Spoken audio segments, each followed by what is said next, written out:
フランクフルト第2ターミナルにバスで到着しました。おー、デパーチャーズって書いてあるから、ここの標識が今日は俺は B なんで D じゃなくて B の方に行けばいいんだな、きっと。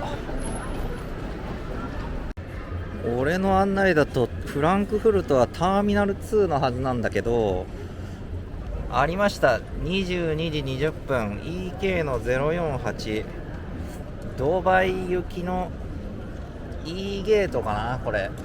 ホール E の E の5ゲート。ゲートは E で、ターミナル2の E でやってました。無事にフランクフルト出国手続き完了しました。今回もね、フランクフルトでエミレーツラウンジの方使っていきます。なんとエミレーツラウンジ閉鎖してます。エミレーツラウンジ入れなかったんで、プライオリティラウンジは入れるのかな。これ航空会社のマークついてるけど、どういうことだろう。プライオリティパス OK。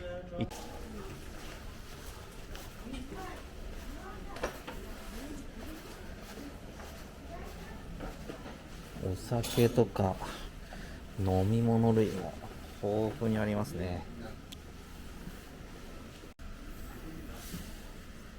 今回の旅でプライオリティパス大活躍。マドリッドでも入ったし、バルセロナでも入ったし、ここのフランクフルトでも使ってる。これはお得ですね、旅する人には。そしてお疲れの生ピルス、クロンバッハーっていうのかな、これ。いただきます。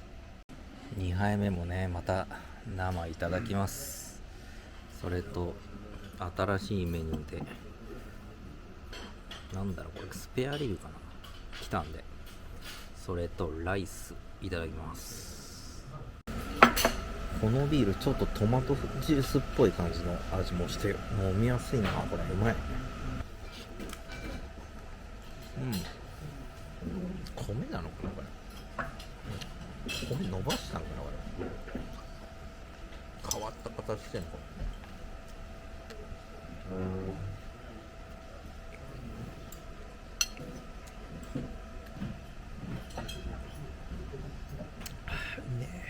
一旦荷物チェック行って搭乗ゲートの近くまで行こうと思います。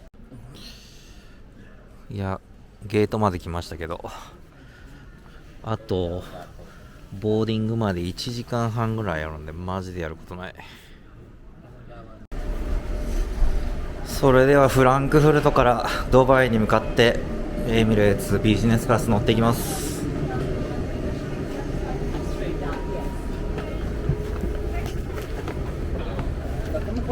ゾンビ。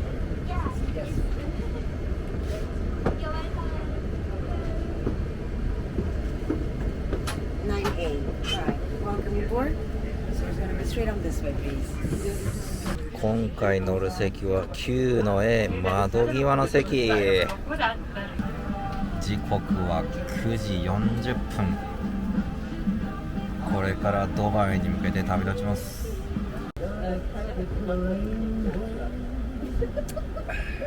フランクフルトからドバイまでは4846キロあるそうです。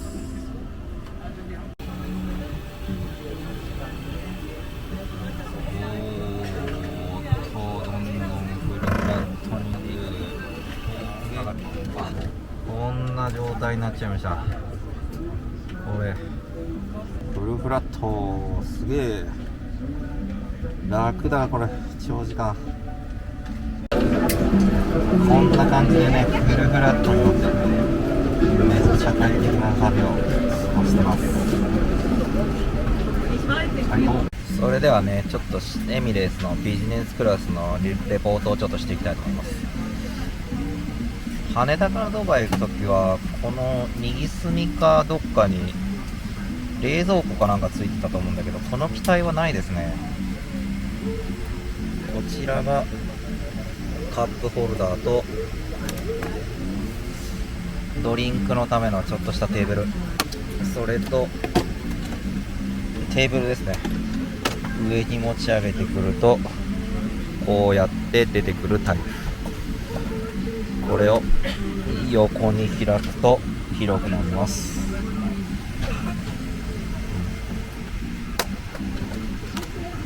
こうやってスライドで落ちていく。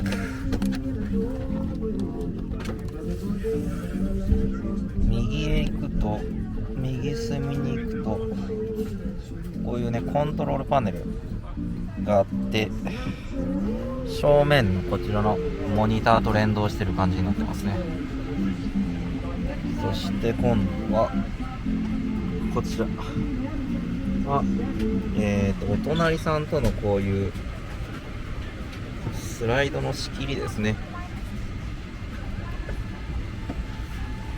このように自動で上がるような感じになってます。わかるでしょうかね。これはブック灯なんでスイッチを押せばつくような感じ。はい、プリーズ。こちらにもコントロールボックスがあって、この間乗った機体はゲーム機のようなリモコンキーでしたけど、今度はテレビのリモコンみたいなやつですね。いろいろ違うんだな。これが CA さん呼ぶボタンかな。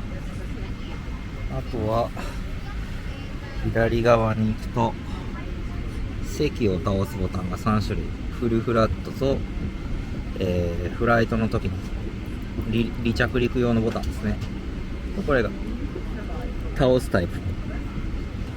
あと予備機能としてはこのボタン下ろすと、今動かないんだな。あとですね、メンズ用のアメニティもね、ブルガリのやついただきましたので、これも確か同じだな。羽田からドバイ行くときに夜便でもらいましたので、またそれもドバイ編かなんか見てもらえれば分かりやすいかなと思います。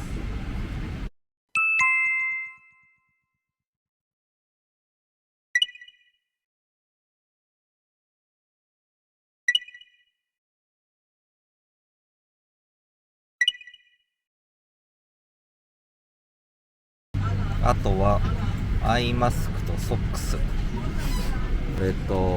イヤホンですね。目の前でペットボトルの水、も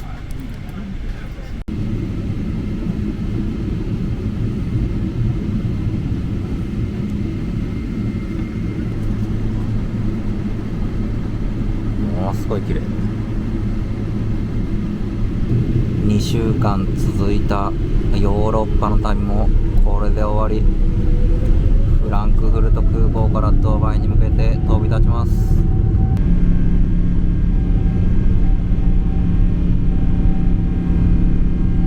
バイバイドイツ。フランクフルト空港、さよなら。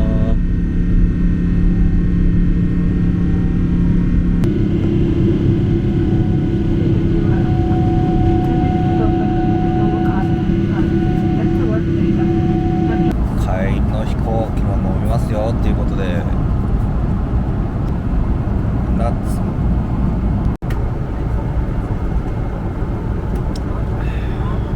ワインリストはね、メニューとは別で配られてて、ワインのメニューも、ホワイトが2種類、レッドがこちらも2種類ですね。シャンパンの方はブーブですね。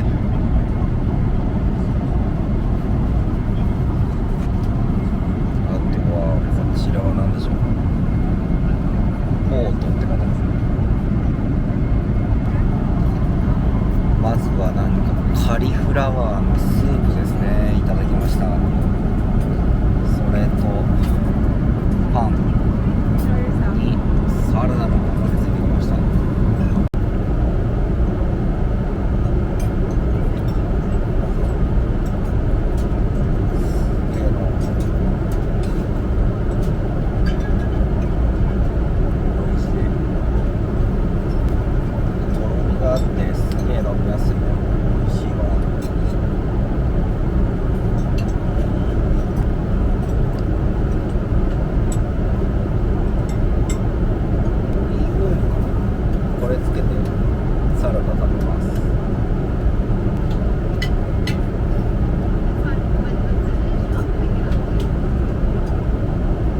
かけたのはバルサミコビネガーってことで、オリーブオイル、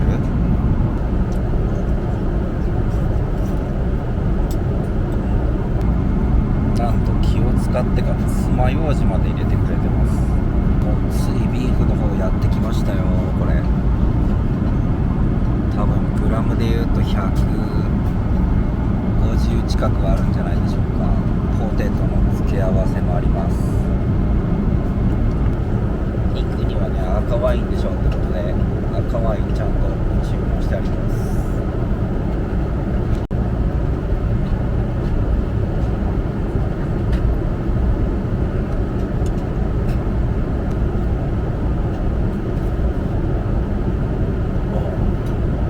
帰ったらまず何食べようかななんて思っちゃいますけど、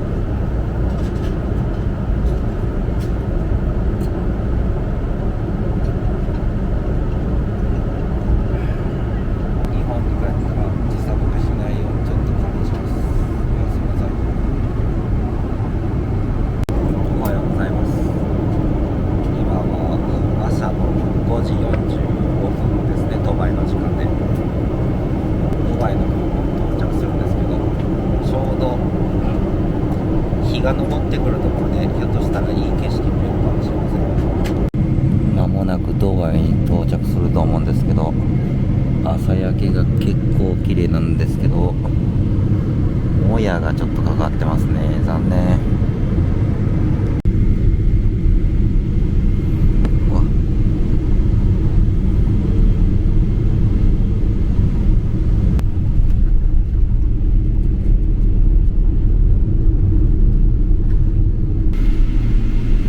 国際空港に到着しました。こっから羽田に乗り換えていきます。それでは乗り継ぎの方向に行きます。あれ行き使えなかったんだけど、アハモの普通に 4G で110出てる。やべえ、これどうなってんだ。乗り換えからこっちの A ゲート行くのがめっちゃ遠くて、今電車に今度乗り換えってなってる。まあ歩くだけで今15分ぐらいは歩いたけどな。エレベーターもこの間さっき乗ったんだけど、また上がるみたいだな。これやっと搭乗口が見えそうで、本当にもう時間かかるわ。遅刻するんじゃないかってマジで焦るよね。やっと到着。うわ、日本人たくさんいる。帰国の実感湧くね。東京の羽田駅、こちらですね。いやー、無事乗り口に到着しました。それではドバイ発羽田駅に乗り込んでいきます。到着。Board, sir. Thank you very much, sir. I can see here 9A. This way here, after the kitchen to the right. Have a good flight, sir.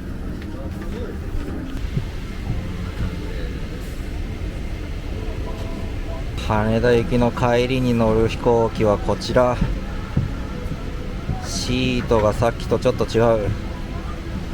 やっぱりちょっと長距離だとシートの感じ違うんですかね。コントロールパネルも手元にゲームのリモコンみたいなものがあって、ブック灯があります。それとヘッドレストの上のところにもコントロールパネル。こちらにシートのスイッチと隣との車高の仕切りですね。それとこちらが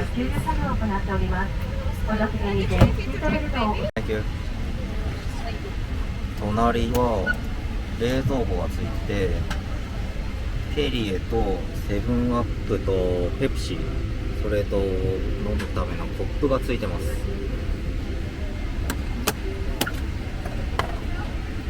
あんま冷えてないので、多分冷蔵庫というよりはもうボックスですね、ただの。で目の前には替えのソックスとアイマスク、それと2本のエビアン。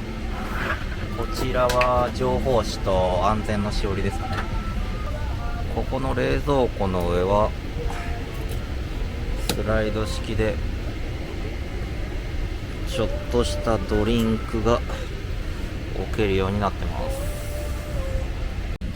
す。シートの右隅のところにコンセント、それと充電用の USB たちがありますね。優しい。枕元にもタイプ C ですけど充電の線がついてるんですね。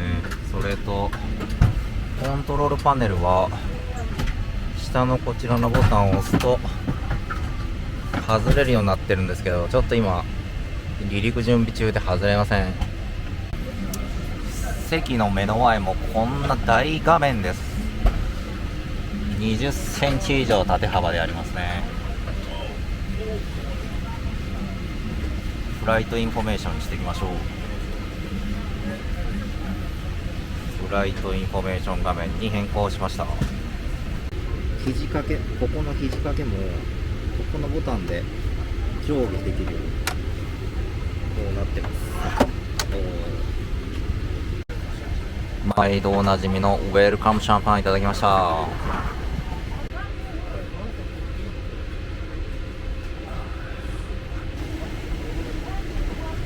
車だとやっぱ分かりやすいですね。こんな感じです。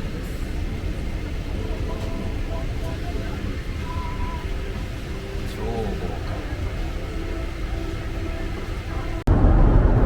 さっきのフランクフルトから、ドバイに飛行機と同じ機体なんですけど、ここの椅子のヘッドレストの感じも全然違ってて、これは首辛くないですね。さっきのはちょっと硬くて辛かったんですけど、だいぶ路線によって差があるんだなと思いますね。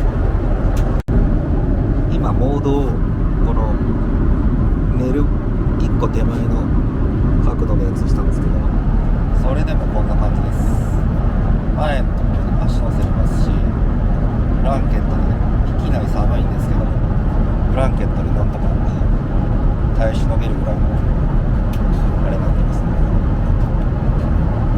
まあ寒かったら2枚もらえばいいんだけど、これは快適ですね。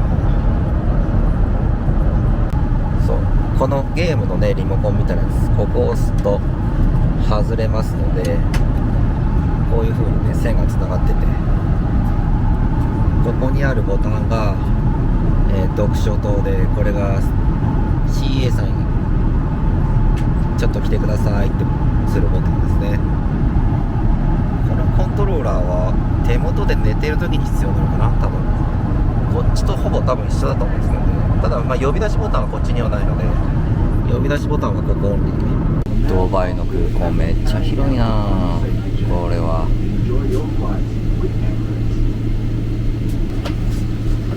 万が一の緊急着陸の際は前座席の背もたれに寄り添うようにかがみます。隣に A380 が来ました。あれのバーカウンターに乗りたかったんだけどな。今度いつか乗ろう。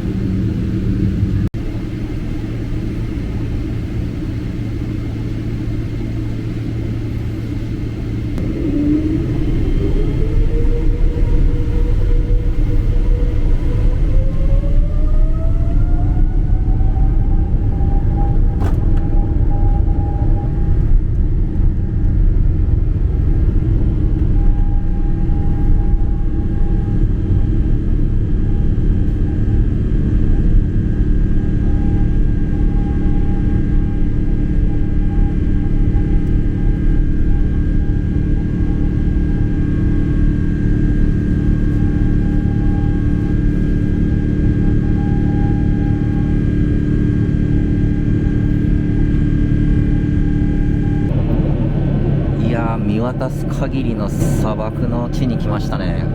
すげえな。海のように波打ってる。ここの山岳はすげえな。ドバイからインドの方向向かっていく途中の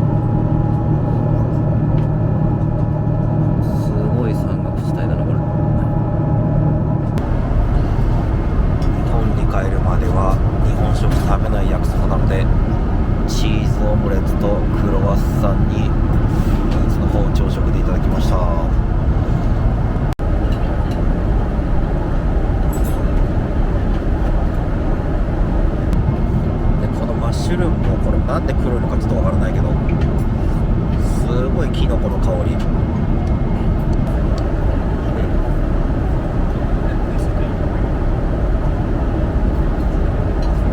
チーズすごいいっぱい入ってるこれ。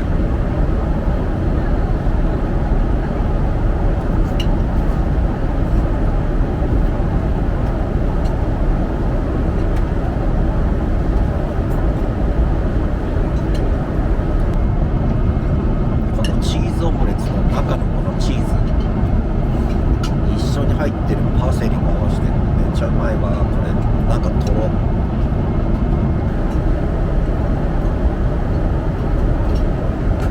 朝食食べてたら急に機内が暗くなりました。こういう雰囲気がある中で食べるのもいいですね。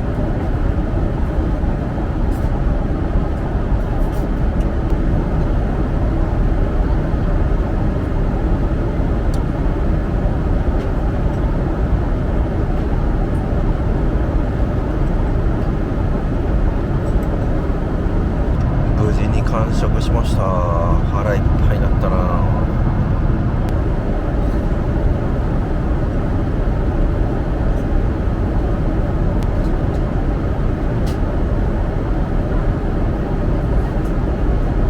エミレーツの機内はこういうね、木目の柄の高級車によくありがちなこういうウッドパネルとかが有名ですよね。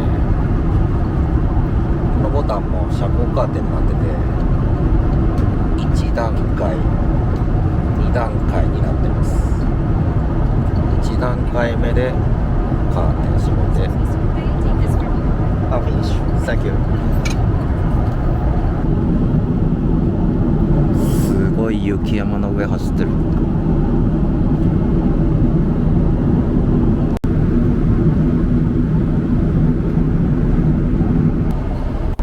出発から6時間ぐらい経ちましたけど、今は北京の辺にいますね。きっと韓国の上を通って九州の方から東京に向かうんですよね。まずは前菜でマッシュルームのスープとパンに牛フィレ肉いただきました。朝も牛フィレ肉だったけど選択肢はこれしかなかった。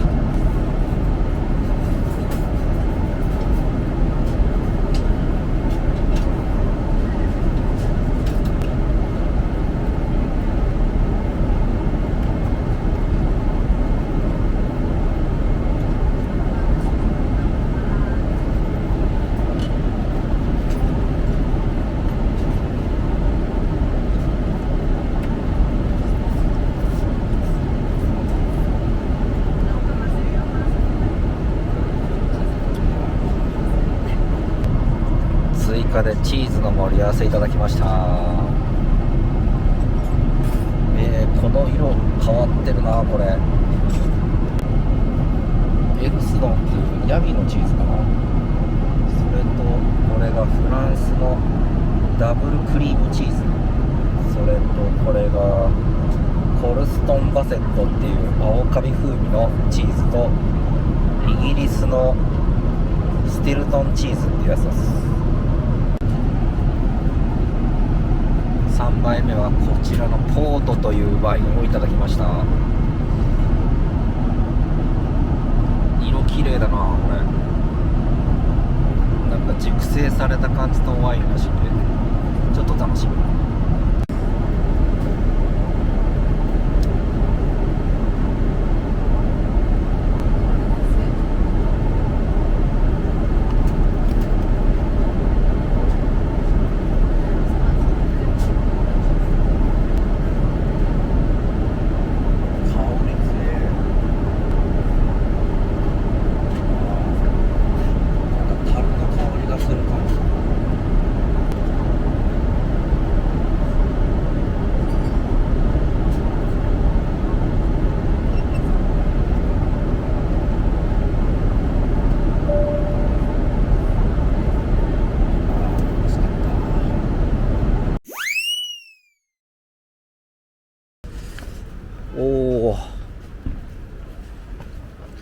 こちらがフランクフルトの中央駅のファサードですね。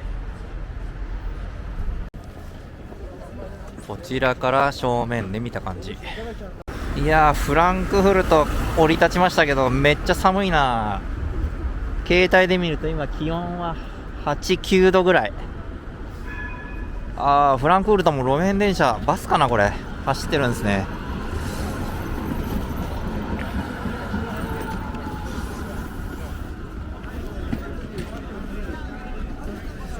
正面は広場になってて、若い子を中心に歩いてる子が多いです。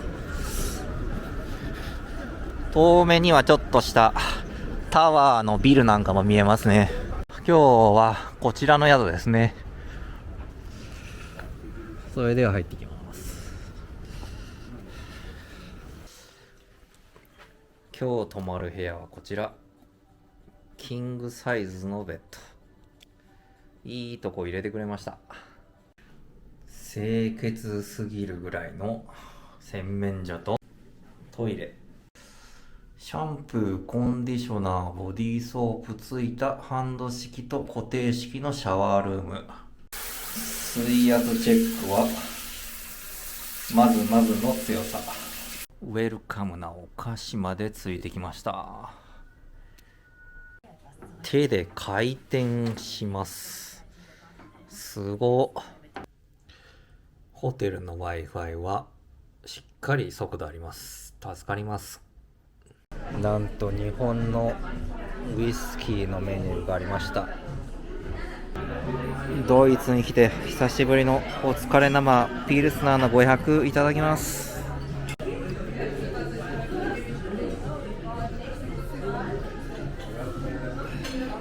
フィレ肉の 180g いただきます。うまそう。サラダもいただきました。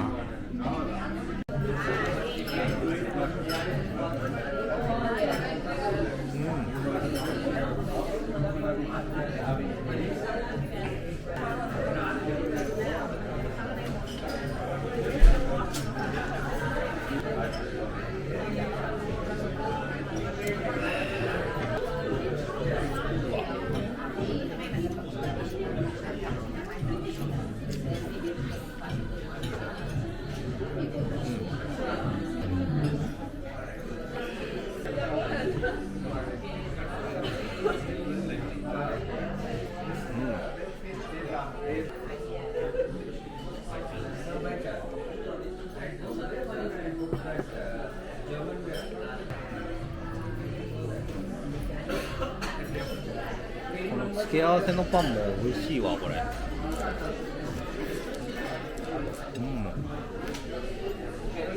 バターにミント、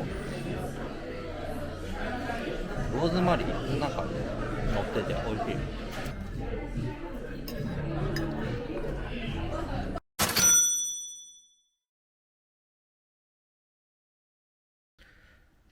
今日は 11,470 で 7.8 キロでした。今日ほぼ電車乗ってたんでね、そんなに歩いてないですけど。今9時10分なんですけど、朝のフランクフルト駅前こんな感じ。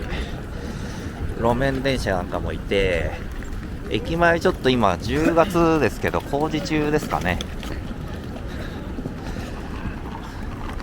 道も割と広いですね。だいたい100メーター弱ぐらいあるかな。中央駅の正面に来ました。昨日は夜見てもらったと思うんですけど、今回はね、中央駅の鉄道のプラットフォームが結構やっぱり特徴的だと思うんで、駅の中見に行きたいと思います。中央駅入ってくるとやっぱりすぐ横にスタバがあって、カフェとか、ATM、花屋さんもあるな。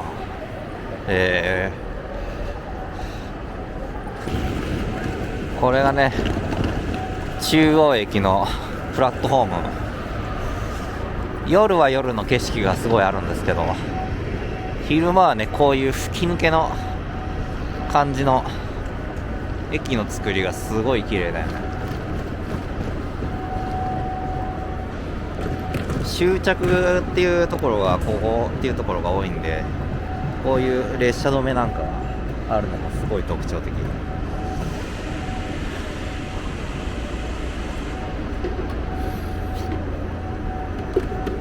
ICE っていうのが新幹線で、 IC っていうのが急行みたいなもんかな、確か。フランクフルト駅ね。お決まりのねバーガーキングなんかもあって、上にここは登れんのかな。これはコンビニかな。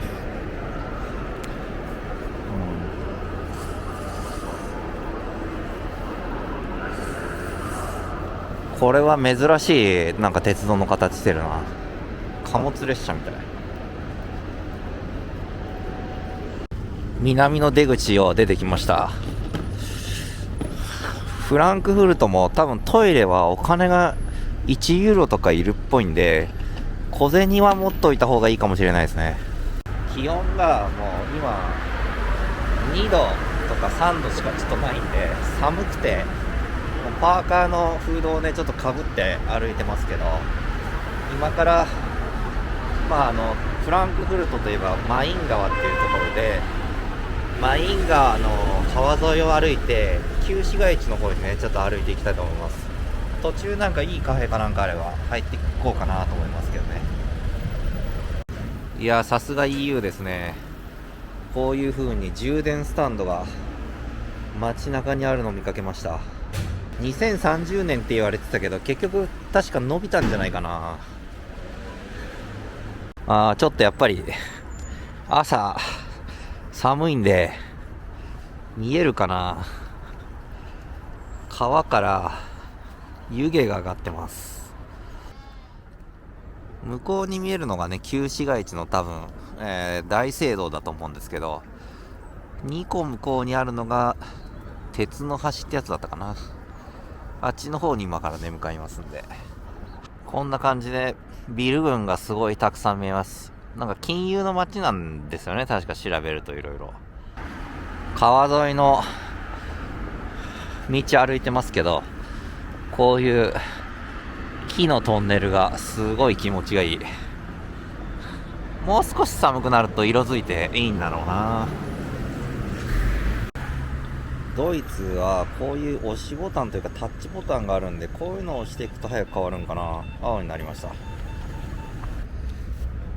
マイン川の湖畔の通りにやってきましたけど、意外に手前はめっちゃ底が見えてるんで浅いんですね。深さにして1メートルないぐらいかなと思いますけど、こんな大きい、なんだろうこれ、カモなのかな。でかこれ。もう悠々と人に慣れてるのか歩いてますね。大きいね君は。大きいね君は。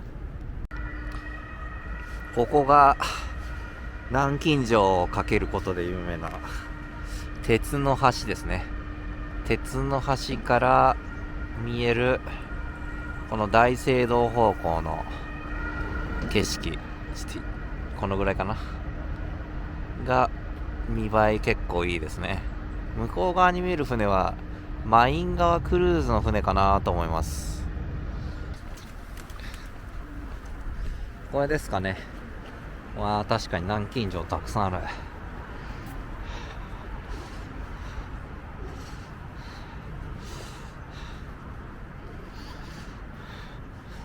橋の作りが特徴的なんでしょうかね。なんでこんな人気なんだろう。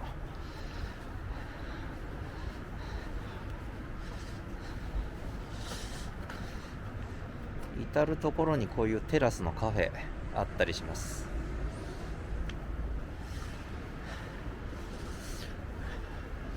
こちらが大聖堂川の眺め。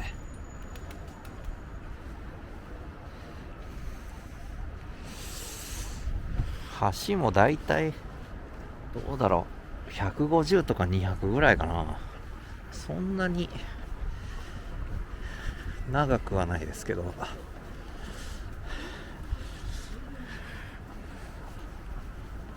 こういう風にね、恋人たちが名前を書いて、ここに南京錠をかけると、まあ長く一緒にいれるというような感じの願いですかね。ここが真ん中付近に来るとやっぱすごい数あります。鳩も余裕ですね、人が来ても。この辺りが真ん中でしょうか。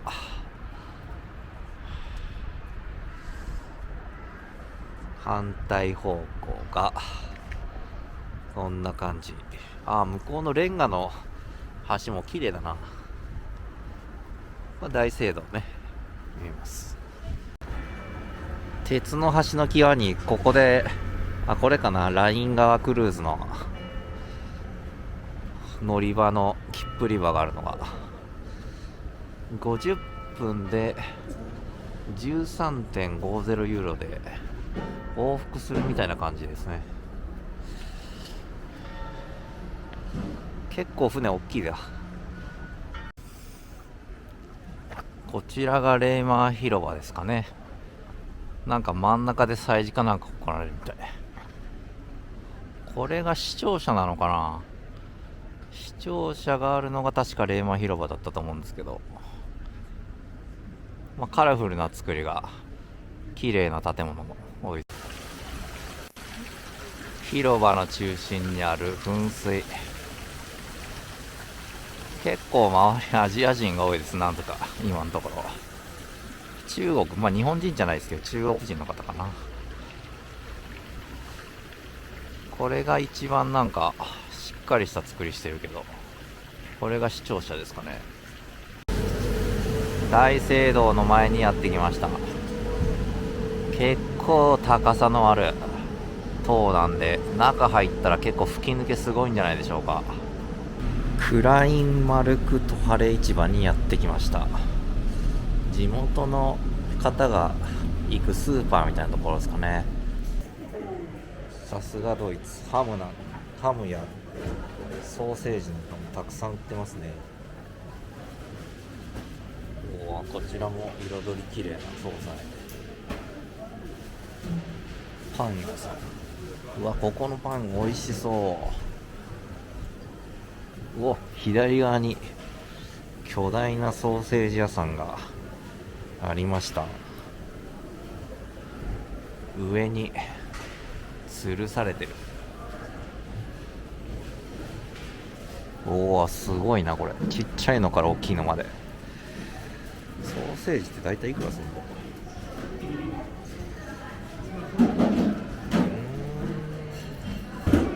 ？20ユーロから35、いろいろあるな。ここはパスタのお店なのかな。すごい種類たくさんある。サラミとかチーズとか、すごい量あるな。こんな感じ。そこもこういうなんかピンチョスの上に乗ってたような惣菜結構売ってます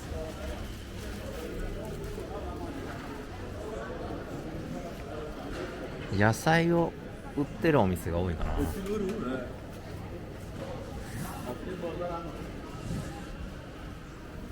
フルーツ系もすごいたくさん。彩り綺麗。いや、市場結構見応えありましたね。地元に住んでたらもう絶対来たいようなお店がたくさんありました。今度はね、マイザイルっていうんですかね、ショッピングモールにやってきました。こんなショッピングモールの前にこういう大きい広場あるんですね。遠くにはちょっとビルもしっかり見えます。禁断のマクドナルドに来ちゃいました。日本にないメニューもあるんで、こういうカーリーのポテトのメニューなんかもコーラもなんかちょっとやっぱ味違いますよ、国によって違うんで。ダブルチーズバーガーみたいなの頼みましたけどね。これでだいたい1500、600円ぐらいのセット。高えな。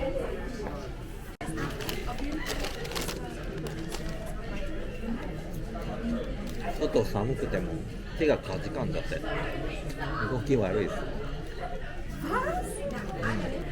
ちょっと芋の皮の味がする感じのポテトかな。美味しい。 Was hat der eigentlich wegen dieser Kaffee? Ja,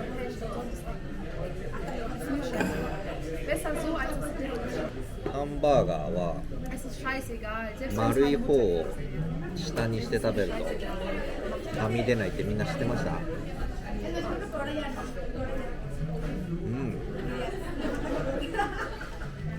？in dem Moment nichts begreifen. Aber es geht um ihn. Und das Gefühl hatte ich auch. Das ist auch keine Kritik an dich.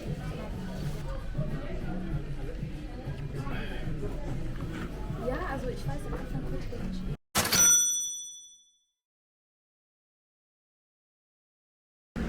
いや今トイレ行こうとしたんですけど、マクドナルドで普通に50セントだって入り口におばちゃん座ってて要求されたんですけど、もうバカらしいんでもちょっと一回ホテル戻ります。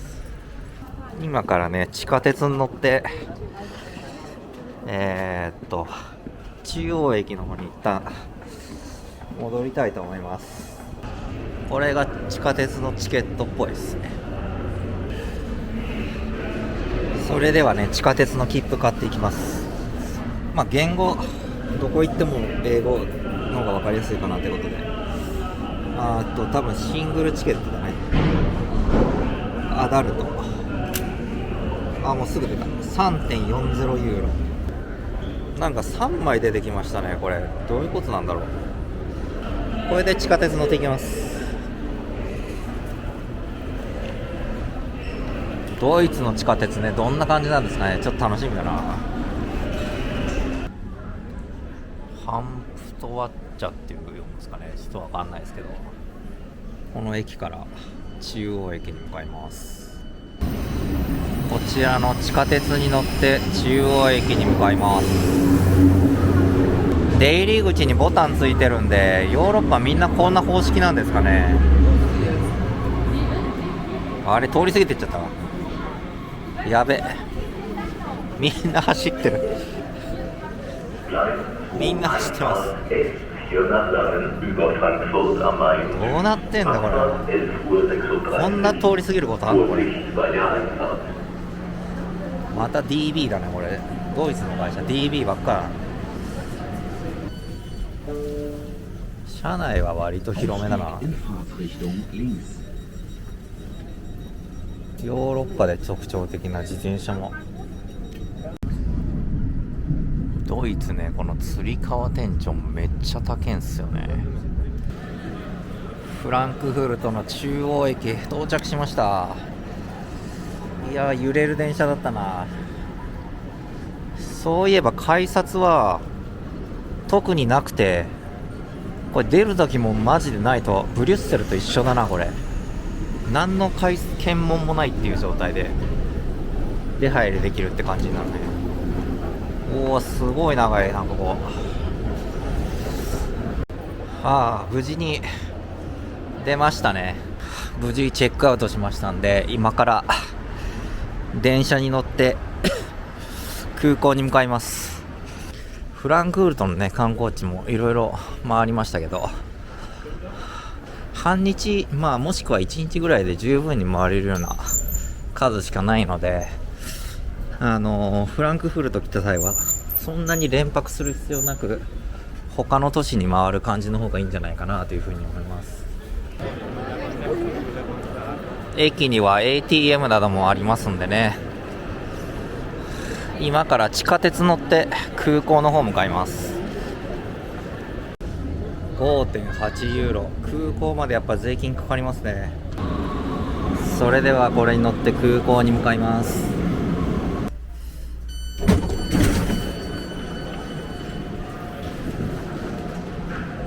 空港の駅に到着しました。それでは今日乗るのは第2ターミナルなんで、おそらくバスかなんかで乗り換えじゃないかなと思います。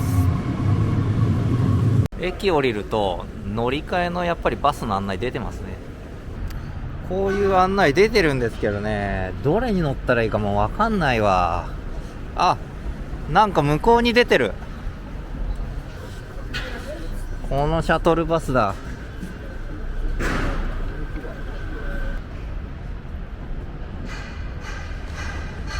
ここで合ってると思うけどな。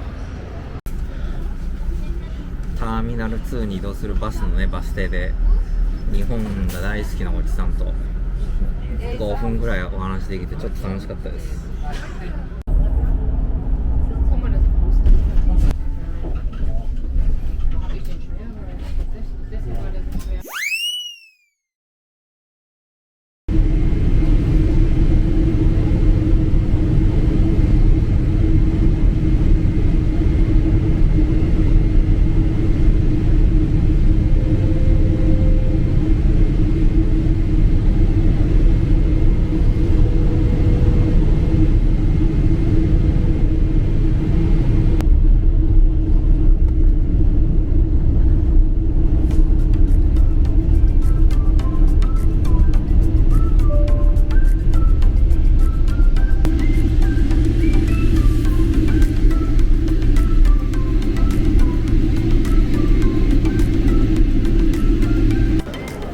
無事羽田空港に到着しました。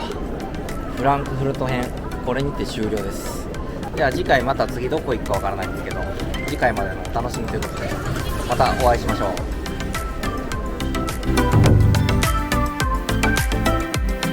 トムのグルメ旅は一人旅専門チャンネル。